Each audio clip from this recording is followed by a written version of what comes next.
Hello, everyone, and welcome to a lecture on the art and life of Frida Kahlo, one of the more important artists of the 20th century. Frida was born July 6th, 1907, and as you can see from this painting that she did, her father was of German descent, while her mother was of a mixture of Spanish and Mexican descent. Her father immigrated to Mexico as a photographer. He had various issues once the Mexican Revolution started in 1910, but he's thought of as being a factor in her life. This is the famous blue house that she grew up in. She might have been born here or close to this. This is just right outside of Mexico City. She had three other sisters. Two were from her father's previous marriage. Most of her sisters went on to a nunnery while she went to a German school first, and then later in 1922 she was accepted to the National Preparatory School and was studying to be a doctor. She had polio when she was 6 years old. Led to a slight deformation in her leg, with one of her legs just being a little bit shorter than the other one. But you can see that she exhibited an early interest and love of art. This is actually in 1926, 1 year after her famous bus accident, where she was on a ride home from the National Preparatory School and a bus ran into a wooden trolley that she was riding in. The severity of the accident should not be overlooked because it would be something that will affect Frida for the rest of her life. Her leg was almost completely crushed. It was fractured in several places. Her pelvic bone was broken. Her spine was actually broken in several places, in addition to multiple other breaks in multiple bones throughout her body. She would go on to have 35 separate surgeries throughout her life to help her deal with the pain and the complications from this one incident, but it will obviously be an impact on both her and her art for the rest of her career. As we look at some of her early paintings, we'll notice a tendency towards portraiture. This is something that it will be the hallmark of her paintings, with the vast majority of her work being self-portraits, portraits and an occasional still life. As we look at one of these early paintings, a portrait of her sister Christina, we'll notice that it is very much this kind of standardized idea with the face in the center and following what you would think of as a normal Western style portrait painting. Frida will continue to recover until 1927, when she then starts to become interested in the artistic groups in and around Mexico City. She first meets Diego Rivera in June of 1928, and by August 1929, the two are married. The mother very famously called it a marriage between an elephant and a dove. You can see Frida in many of Diego's early fresco pieces, including the Arsenal, where you can see her plainly in the red shirt in the center. The two will move away from where they were living, where Frida was living, and go to different locations where Diego is working on different murals for the Mexican state. When we look at her work from 1929, we can see a distinct evolution from the paintings that we looked at earlier. She started to use the background as much more of an active device, and in this painting from 1929, Time Flies, you can see the little airplane and also the clock in this wonderful self-portrait. The wonderful thing about Frida Kahlo is most of her work is self-portrait, so as her life progresses, we can kind of see this clear example of how she's thinking and feeling about her contemporary existence. Also from 1929, we have The Bus, which is one of my favorite paintings that she did from this period because, again, the self-reflection of the fact that she was in this horrific accident being on the bus, but also it gives us a look into the people and kind of the different aspects of life in and around Mexico and Mexico City around 1929 in the post-revolutionary years. Again, it's important to remember that the Mexican Revolution was from 1910 to 1920, so a lot of what Frida was doing was living in and around revolutionary time period. Another great painting from this period is Two Women. One of the first compositions where she has more than one person in kind of a portrait kind of style. I love this painting because of the age difference between the two women. You can almost think of it as one woman getting older, or maybe someone's mother or older sister. But look at the background and look at all the wonderful little bugs and fruit that she has hiding in the richness of the leaves. Here we have a self-portrait from 1930 with her hair either pulled back or cropped, and just to show off these wonderful, wonderful earrings that are accented by this slightly elongated neck, kind of looking like a Modigliani type of painting. But again, you can kind of see this emotional state within her progressing throughout her life through these self-portraits. From 1931, we have a very important painting, this very simple portrait of Frida and her husband. The first thing that you'll notice is at the very top, the bird holding the text stream or the writing banner. This is kind of a connection to what we would think of as a traditional Catholic religious art or just religious art that was very common in Mexico at this time. We know that Frida had a very large collection of this style of painting. The other thing that you'll notice is her clothing. In comparison to the other portraits that we have of her, you'll notice she's wearing more of a traditional style Mexican dress, and this kind of connection to her cultural heritage becomes a very important part of her work as well. For the next few years, the couple traveled to different locations in America, beginning with a trip to San Francisco. Most of these were based off of commissions that Diego had received to do murals. But from this period, we have a very important painting, self portrait along the borderline. And as you can see from the composition, we have Frida in the center, and again, the dress is a very important part of the composition. You can see she's wearing a Western style, very pink dress, and as we kind of scroll to the right, you'll notice this is the Western side, and we can see industry there, Western buildings, and if you look very carefully, it says Ford on the smokestacks, and then on her side, on her right side, the left side of the painting, we have more of the traditional Mexican background with Aztec ruins in the background and several cultural artifacts from pre-Columbian cultures, along with growth at the bottom of flowers and different types of fruit.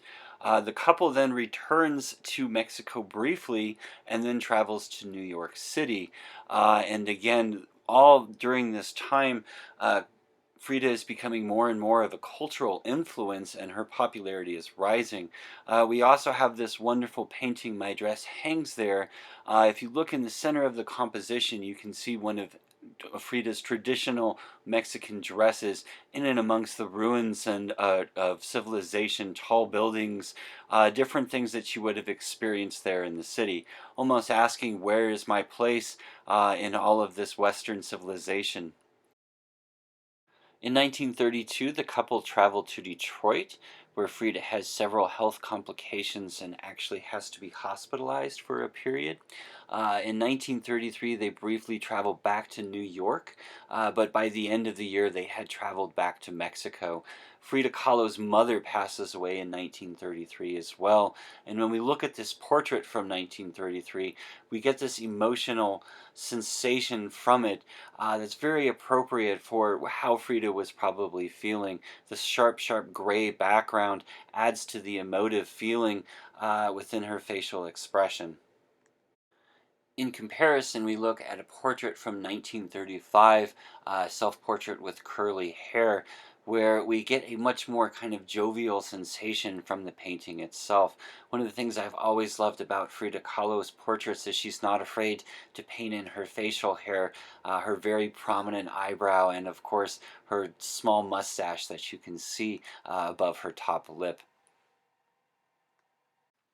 By now, the couple was living in their famous residence, the split house, if you will. If you look closely, you'll see a bridge intersecting the two houses, and the story goes that Frida had a key to the gate, and that was the only way in between.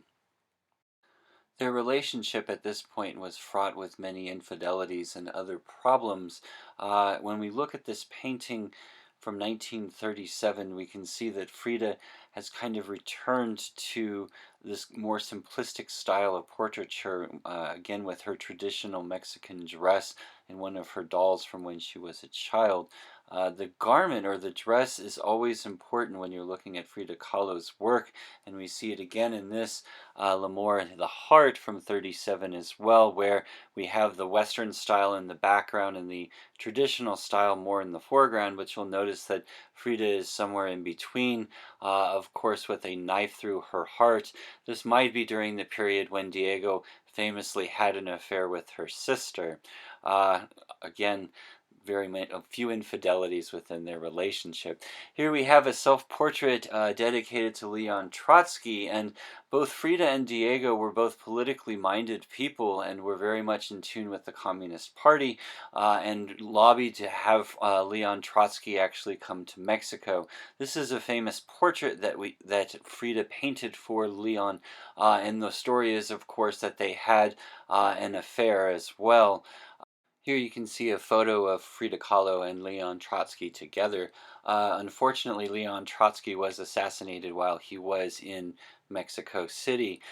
In addition, this is also when Frida had her famous Vogue photo shoot and also had a visit from the surrealist artist Andre Breton.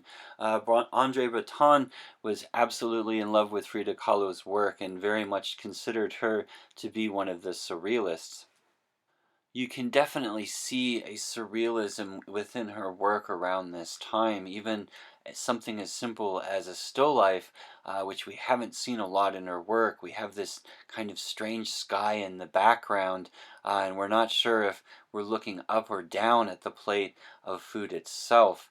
This kind of surrealism carries over in other paintings like She Plays Alone, Girl with a Death Mask from 38, where we have this young girl in almost a Dolly-esque landscape, again with a skull mask, or maybe that's just her face, and then this wonderful tiger mask there down by her feet. Here in another still life, we see these wonderful dragon fruit, but in the background we have a mountain range, and the sense of where things are and the placement of them kind of pushes and pulls.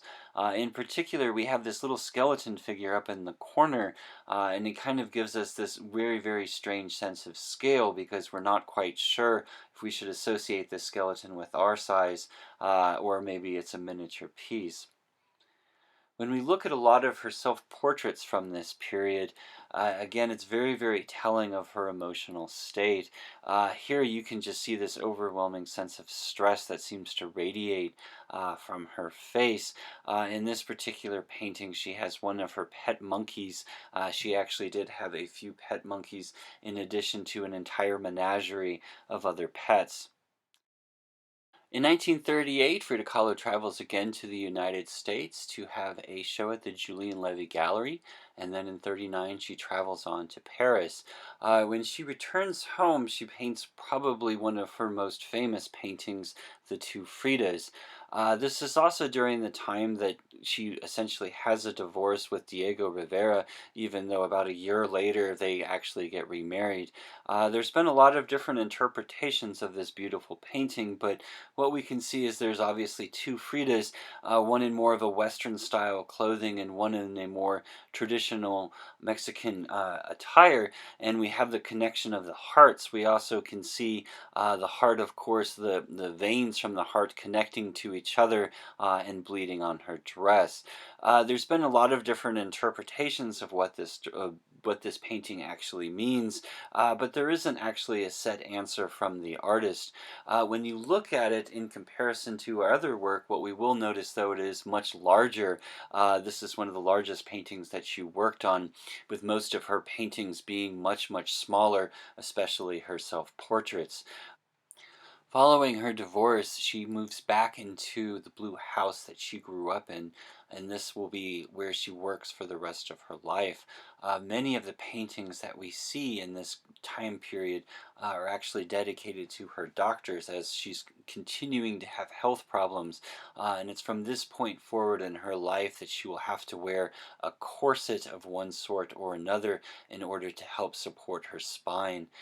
She will actually travel to San Francisco to essentially get medical care there, and this is where she'll reunite with Diego.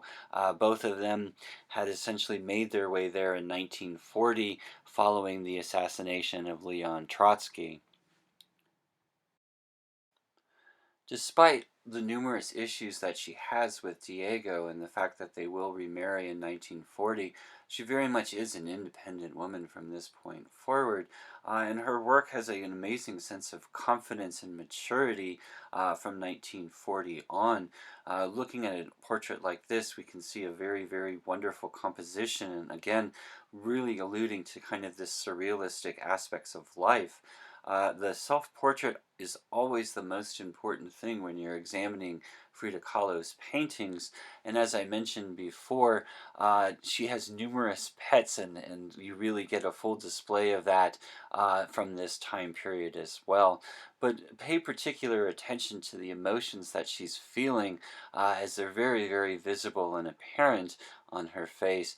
Here's a photograph with a couple of her monkey pets there at the blue house, and a wonderful color photograph. You can actually see the blue of the house there in the background.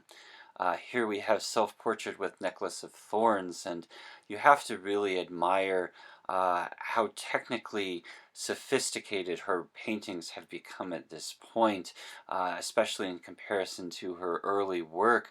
Again, we have all of these wonderful little creatures, both visible, and if you look very closely, again, she's hiding little insects within things, but the idea of a thorn necklace seems very painful, and that kind of sensation we continue when we see paintings like The Dream, where again we see her in her bed, but we have this kind of skeletal figure full of wires and mechanical ideas kind of written through it, really reflecting her spine and how she must be feeling.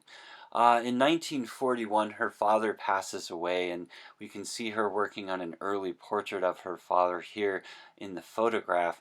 This will have an even further depressing effect over her psychology, and again, even though we can see things like her wonderful collection of parrots here, it's very apparent that her mood is very much depressed and sad from the loss of her father.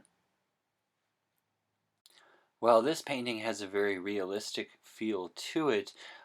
In some of her other works, she has more of an abstract kind of quality, like this painting from 1941, where again we have all of these beautiful leaves kind of forming in the background that are in some ways turning into these little insects, but we still have a little parrot friend there in the corner to create a sensation of space between her and the front of the canvas.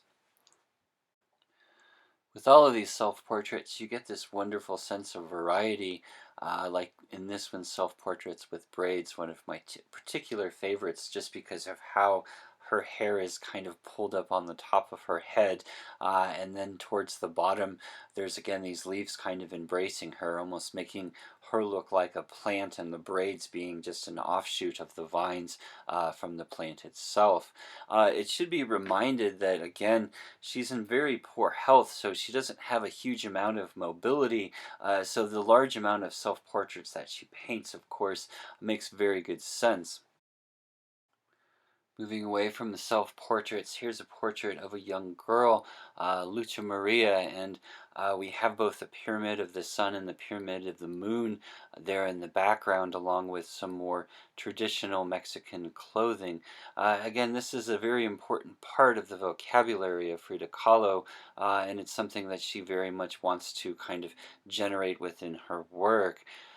But on the other hand, we have other paintings like this still life and around, where we have all of these wonderful details, and again, this very organic nature to all of the fruit, even though some of it's pulled apart and we can see in the interior.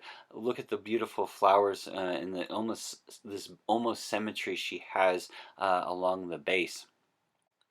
You can see her love for the organic world, for plants and vegetables and all of these things spill over into her portraits with things like Roots, where again we have this kind of desert surrealistic landscape with Frida laying and these branches with leaves kind of growing through her. You will notice all of the branches are kind of growing down and attempting to, of course, sprout roots.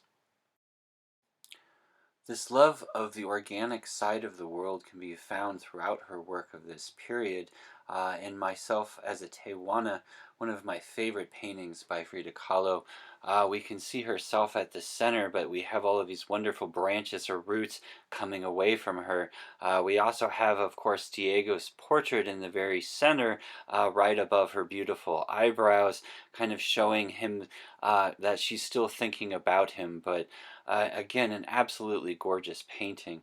In each of these self portraits, I always think it's absolutely important that you first look at the face and just realize how much pain and suffering that poor Frida is going through here. Like in this painting, where again you have this person who could absolutely be in paradise, but if you look at her face, it's almost an ironic painting because she has this sense of sorrow despite the fact that she's surrounded by all of these elements that you would really associate with just the best things in existence. It should also be noted that her work is very well received at this point. She's been in three different international shows, and she's growing in popularity as well. This is one of her what I call the fruit paintings. One of her early versions of this, where again you have these beautiful, lush still lifes that again have this almost surrealistic quality.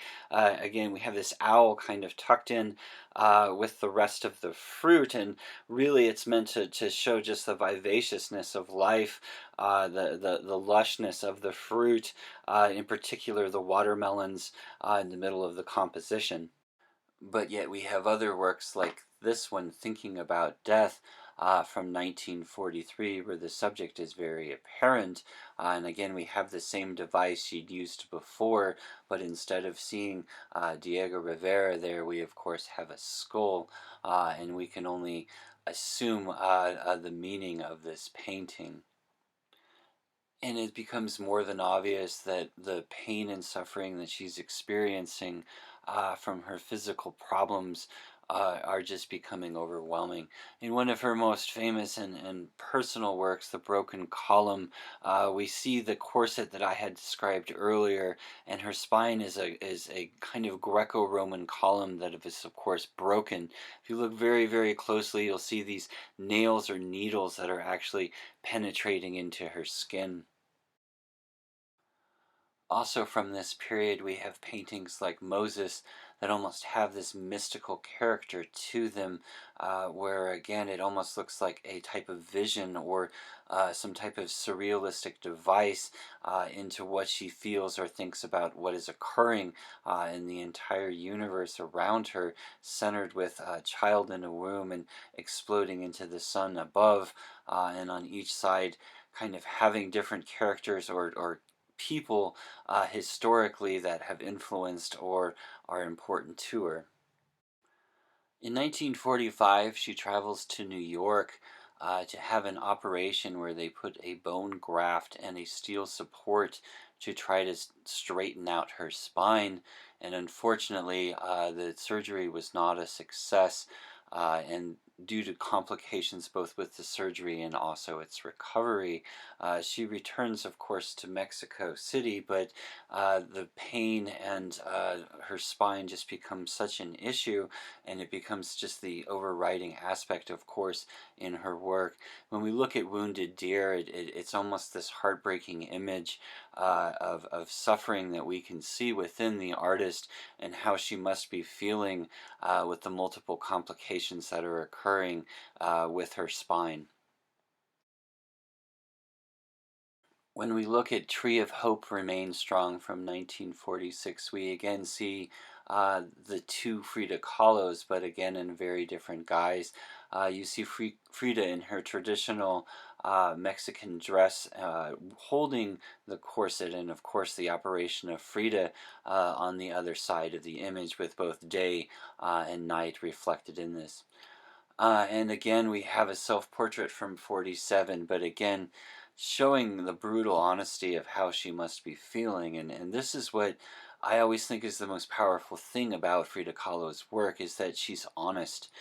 She's able to express how she really feels in the moment and capture it within the painting, and more so, has the courage to really do it.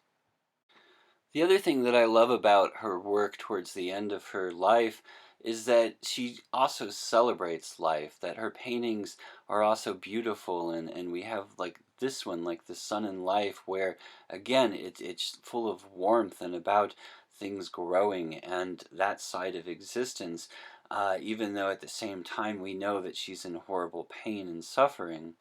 That's very apparent in the second version of the self-portrait that she's essentially done. Again, removing Diego and really just concentrating on her face. But it's very obvious that there are tears on her face, even within the portrait, and that is, of course, a reflection of her feeling. But just pause for a moment and appreciate how beautiful and how rich the lace design is in her traditional clothing. In a very surrealistic painting that almost seems mystical, we have the loving embrace of the universe from this period, where we have Frida kind of as the spirit of the earth holding Diego, who again has a third eye, but Diego is, of course, a child. Again, this kind of shows the complexity of the relationship between these two individuals. We can see evidence of her physical decline in one of her last portraits, a double portrait she did for one of her doctors, but she's clearly in a wheelchair at this time. If you look in her hand, she's holding paintbrushes and also a palette, and on the palette itself is a beautiful heart. But you'll have to notice also the emptiness of the room besides those objects. Toward 1951, we start to see a collection of still life paintings based on fruit, and I always enjoy these paintings because, again, we're reminded of the physical state that she's in, and that she's still able to find this kind of life energy, this beauty and lusciousness in the fruit that she's able to paint. This even goes one step further in the painting Fruit of Life, where not only do we see the fruit and a beautiful white bird, but again the sun itself and the almost organic nature of the sun, with its roots kind of spreading out and touching the fruit itself, and the very famous watermelons that we've seen so many times in her paintings before are there again in the center of the work. In 1953, Frida Kahlo had to have her right leg amputated at her knee, and this really signals the beginning of the end of her life. In this painting that she did, Marxism Will Give Health to the Sick, we kind of seeing this image of this beautiful image of freedom, though, where you can see she's kind of throwing away her crutches and her corset is being taken off, and this symbol, this white dove, is flying above her, giving us this sensation of peace. The last painting that Frida Kahlo is thought to have painted is Viva la Vida, returning to the fruit motif that we've seen several times in the end of her career, but such a beautiful painting to end one's career with.